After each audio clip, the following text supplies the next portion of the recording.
This is main crop garden number 2, and for the last couple of years I've been growing climbing beans. On this side these are African climbing beans. See some over here, they're on top over here, some in here, there's a whole bunch up here, just a whole column of them, a bunch back here, a couple bunches. What I did was I tried to plant one bean seed for every one of these trellis poles, and most of them grew a bean. Now the ones in the 4 right in front of the camera, you can't see, there aren't very many beans on this one because it was in the shade of this elderberry, but once it got beyond the shade it was prolific. I don't know the name of these African beans. I bought I bought quite a few different kinds from this company that was specializing in rare beans, and this is the only one that survived my neglect. And a couple years ago I actually didn't notice some. They were out all winter, and then in the spring I noticed them. I planted them and they grew very well. So I did the same thing last winter. I'm doing the same thing this winter. This winter is definitely the best crop of beans I ever had in terms of these African climbing beans. I'm not going to harvest those today, but I have runner beans and rattlesnake pole beans on this side. So I got this container here. I'll just put it on the ground so I can pull these apart, pull these off the vine.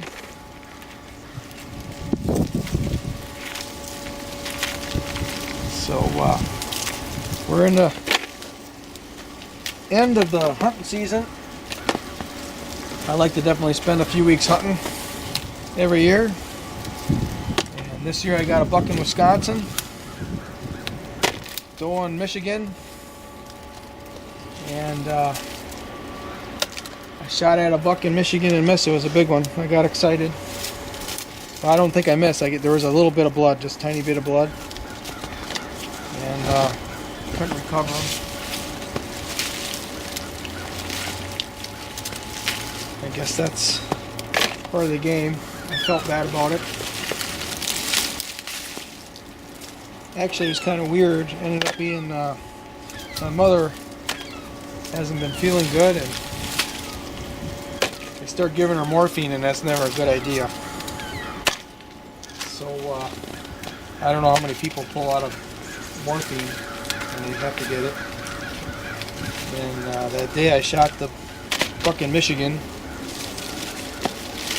I was planning on staying 3 days, 2 nights, and this was I stayed the one night, and then this was the second day that I shot at that buck about 1 o'clock in the afternoon. All this stuff is sticking on my gloves. And I tracked the buck for a couple hours. I could track him in his footprints in the snow. There wasn't any blood, you know. Only right away in the beginning there was a little. And matter of fact, there was kind of high blood where he rubbed a little bit. Oops, something's ringing here. I don't want nothing to ring here. I don't want nothing to ring here. I just called that guy. I don't want to call him again. When I bent over, it started ringing. Where was I? Oh yeah. And I had as I was tracking that buck and thinking that I missed and feeling sorry for myself a little bit, all of a sudden I started thinking about my mother, and I don't want to stay another day. I want to go back. See how she's doing. And I got back home. I made a phone call to my brother, and I thought he was there. Somebody told me that he was going to be there all weekend or something. And I called him and he told me Mother just died. I couldn't believe it. I was like in shock. I wasn't expecting that. I was just going to call and ask if she's okay, if I can come over and take a look. And first I went over there. They aren't going to have a funeral. And said goodbye to Mother. Kind of tough Never happened. I guess it only happens to everybody once, right? I suppose you can have a stepmother or something. But it's almost like it had a premonition a little bit about it, maybe.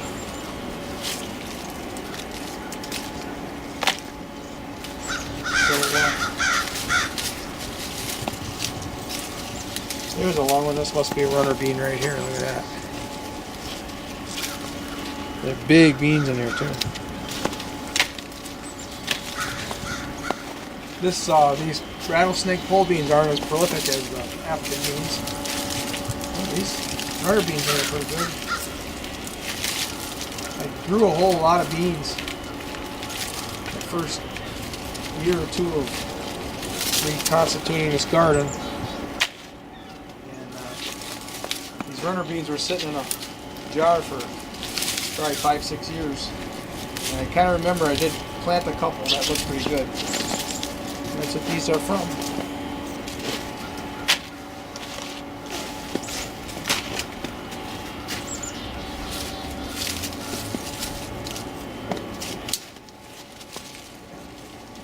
Oh, they grew all the way up over under those blackberries too. That one I didn't notice. There's blackberries and kiwis over here.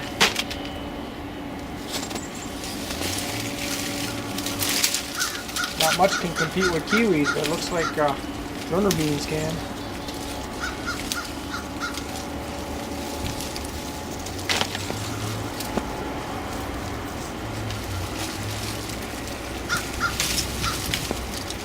These blackberries still have green leaves. Can't really believe that they're photosynthesizing anymore, but I don't know. Some of these runner beans are a little soft, so maybe they can't stay out all the winter, so it's a good thing I'm just getting in here. Grabbing that.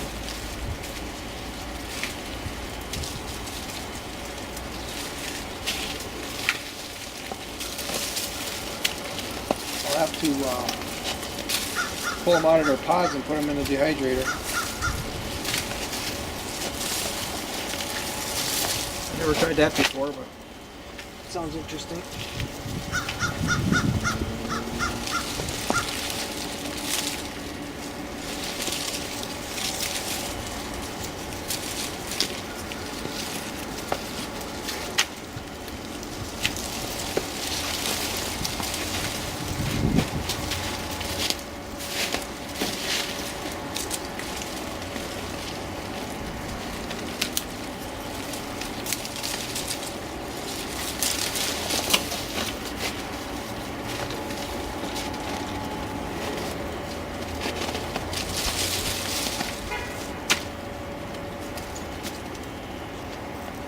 There's some rattlesnake pole beans over here yet. I gotta get, and then we're done.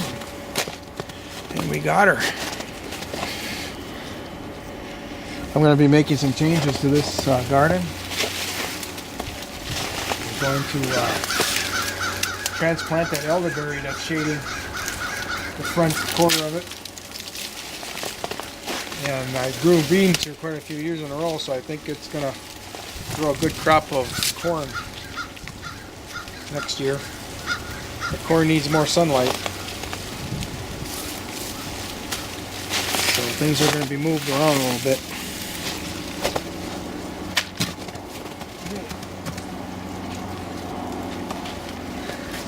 That's what we got. These beans actually are kind of nice. I'm learning how to ferment them. And they're pretty good that way. I'll have to show you how I do it. Okay, thanks for watching. And here are the beans. I had them in the dryer for a couple hours. I didn't put the cover on top. The dryer, this is the cover right here. So that I didn't put on top. I just air dried them kind of. And they turned out pretty good. I have separated some of the beans. You can see there's some of the African beans surrounded by the rattlesnake pole beans. That came from one pod. I got a couple of them with 8 beans. There's one with 8. There's one with 8 really big ones right there. That's a long pod. And I had a number of rattlesnake pole beans with 6 beans. Normally they're 4, 5. There's some 6. There's a 6 beaner. There's a 6 beaner. Then we have the runner beans. Look nice. Okay, now I'm going to show you how I'm going to make some of these here. 100 beans in the half pint. I filled it with water. Tomorrow I expect that water to be mostly gone and the beans all swelled up. Here it is the next morning. Beans are all swelled up. I'm going to add a pinch of salt. I'm going to put on a cover, tightly sealed. We're going to ferment it for a couple days. Checking up on our beans. See, we've got it fermenting right now. This cover is on so tight that it hasn't leaked any fluid. So you know there's a lot of pressure there right now.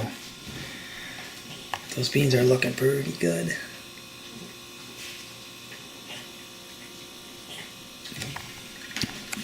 That's the noise over there.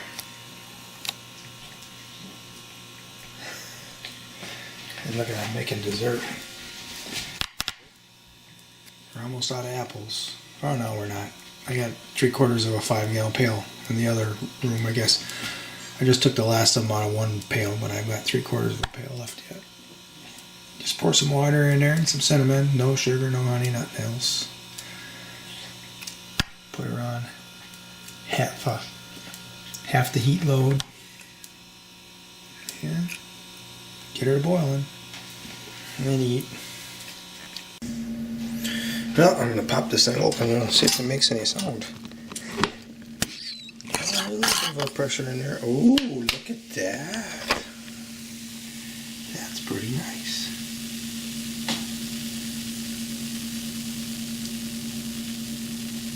It's bubbling.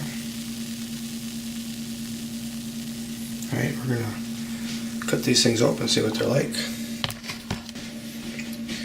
So I put 100 smallest beans in here, and it swelled up, filled that half pint jar.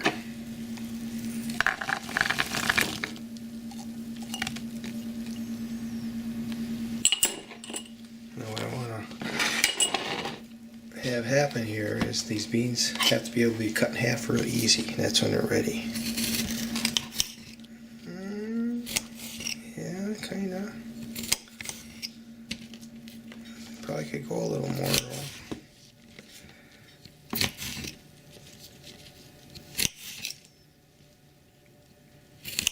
Well, I'll show you when I'm all done cutting them up. Here you go, all cut in half. See the skin slips off. Real easy.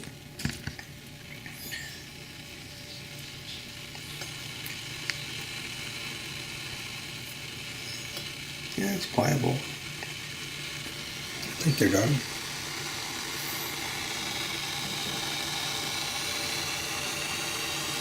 Here are rattlesnake pole beans right there. These are the unnamed African climbing beans that I got. One just squirted right out there and landed on the table.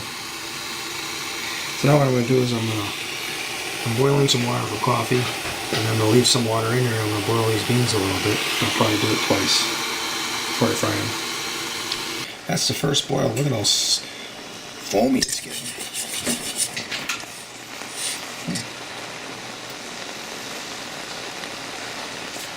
Well, I'm going to pour this off and do one more little boil.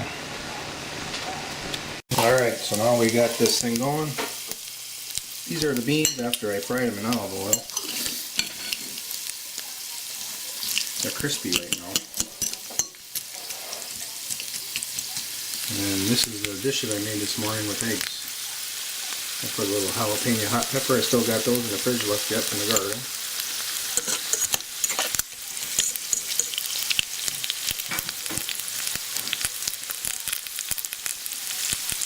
Crunchy.